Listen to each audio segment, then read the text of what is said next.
ನಮಸ್ಕಾರ, welcome back to my mini vlog. ಈ ಒಂದು ವ್ಲಾಗಲ್ಲಿ ನಾನು ಪಿಜ್ಜಾ ಮಾಡ್ತಾ ಇದ್ದೀನಿ. ಇದನ್ನೆಲ್ಲ ತೋರಿಸ್ಬೇಕಾ ಅಂತ ಅಂದರೆ, ನನಗೆ ಈ ಒಂದು ಪಿಜ್ಜಾ ಮಾಡಿದಾಗ ನನಗೆ ನನ್ನ ಮೇಲೆ ಕಾನ್ಫಿಡೆನ್ಸ್ ಜಾಸ್ತಿ ಆಯಿತು.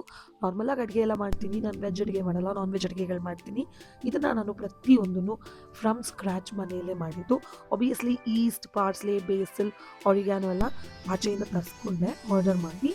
But everything, pizza sauce, pizza base, ಅದಾದಮೇಲೆ ಟಾಪಿಂಗ್ಸ್ ಬಿಡಿ, ಪನ್ನೀರ್, ಆನಿಯನ್, ಕ್ಯಾಪ್ಸಿಕಮ್ ಎಲ್ಲ ಹಾಕಿದ್ದು, ಅದನ್ನೆಲ್ಲ ಹಾಕಿ ಮನೇಲಿ ಮಾಡಿದ್ದು. ಈಸಿ ರೀಸನ್, ಮನೇಲಿ ಯಾಕಪ್ಪ ಮಾಡಬೇಕಿತ್ತು, ಹೋಗ್ಬಿಟ್ಟು ಆಚೆನೇ ತಿನ್ಬೋದಿತ್ತಲ್ಲ. ಇಷ್ಟು ದಿನ ಅದನ್ನೇ ಮಾಡ್ತಾ ಇದ್ದಿದ್ದು ಗುರು. ನಮ್ಮ ಅತ್ತೆ ವ್ರತ ಮಾಡ್ತಿದ್ದಾರೆ, ಅವ್ರು ಮಿಸ್ ಮಾಡ್ಕೊಬಾರ್ದು ಇದನ್ನೆಲ್ಲ ಅನ್ನೋ ರೀಸನ್ಗೆ ಪ್ರತಿಯೊಂದು ಮನೆಯಲ್ಲೇ ಮಾಡಿ ತಿನ್ನಿಸಿದ್ದು. ತುಂಬ ಅಂದರೆ ತುಂಬ ಇಷ್ಟ ಆಯಿತು ಅವ್ರಿಗೆ. ಅದಕ್ಕಿಂತ ಹೆಚ್ಚಾಗಿ ನನ್ನ ಮಕ್ಕಳಿಗೆ ಇಷ್ಟ ಆಯಿತು. ಅವ್ರು ಹೇಳ್ತಾಯಿದ್ರು ಯಮ್ ಯಮ್ ಸಖತ್ತಾಗಿತ್ತು ಅಂತ.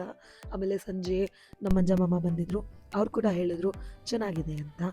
ಆ್ಯಕ್ಚುಲಿ ಅವತ್ತು ನಮ್ಮ ಚಿಕ್ಕಮ್ಮನ ಫ್ಲ್ಯಾಟಿಗೆ ಅಜ್ಜಿ, ಚಿಕ್ಕಮ್ಮ, ನನ್ನ ತಮ್ಮ ಎಲ್ಲರೂ ಹೋಗ್ಬಿಟ್ಟಿದ್ರು. ಸೊ ನಮ್ಮ ಅಕ್ಕ ಇನ್ನೊಂದು ಸ್ವಲ್ಪ ದಿನ ಅವಳ ಪೋಸ್ಟ್ ಪಾರ್ಟಮ್ನ ಮುಗಿಸ್ಕೋತಾಳೆ. ಆವಾಗ ಮನೆಯವರೆಲ್ಲರಿಗೂ ಮಾಡಿಕೊಡ್ತೀನಿ. ಆಬ್ವಿಯಸ್ಲಿ ನಂಗೆ ಚೆನ್ನಾಗಿ ಗೊತ್ತು ಇದು ಇಷ್ಟ ಆಗುತ್ತೆ ಅಂತ, ಬಿಕಾಸ್ ನನ್ನ ಮೇಲೆ ನನಗೆ ಇವಾಗ ಕಾನ್ಫಿಡೆನ್ಸ್ ಬಿಲ್ಟ್ ಆಗಿದೆ. ನಾನು ಅನ್ಕೋತಾ ಇದ್ದೆ ಬೇರೆ ಯಾವುದಾದ್ರು ಯೂಟ್ಯೂಬ್ ವೀಡಿಯೋಸ್ ಎಲ್ಲ ಫುಡ್ದೆಲ್ಲ ನೋಡ್ತಿದ್ರೆ ನನ್ನ ಕೈಲಿ ಮಾಡೋಕ್ಕಾಗುತ್ತಾ ಅಂತ. ಬಟ್ ಇದೊಂದು ಟ್ರಯಲ್ಲು. ಇನ್ನು ಮುಂದೆ ಇನ್ನೂ ಚೆನ್ನಾಗಿರೋ ಐಟಮ್ಸ್ನ ಮನೇಲಿ ಮಾಡ್ತೀನಿ. ಸೊ ಹೋಪ್ ಈ ವಿಡಿಯೋ ಇಷ್ಟ ಆಯಿತು ಅಂತ. ಇಷ್ಟ ಆದರೆ ಲೈಕ್ ಮಾಡಿ.